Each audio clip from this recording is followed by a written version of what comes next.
As I'm thinking about what are the impacts of this going to be on the labor force, right? So switching perspective from the perspective of the employer, thinking about, ooh, how can I get more productivity out of the capital, the human capital that I have, versus now I'm also the employee of an organization.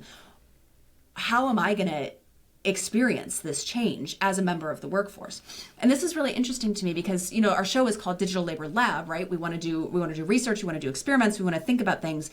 So I found this really interesting paper on automation and local labor markets. But the short-term takeaway is when the robots are competing with human labor on various tasks, the presence of robots in the labor market reduces employment and it reduces wages, right? So when humans and robots are competing, absolutely humans are going to lose, right? Robots don't get repetitive stress injuries.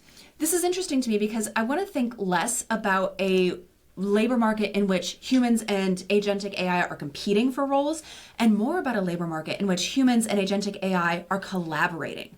So how can we use these to remove some of the stresses of our workforce? How can we use these to do the jobs that people aren't great at scale or individually? How can we use agentic AI to do what AI does best and what people don't do great, and free up people to do the things that people do really well?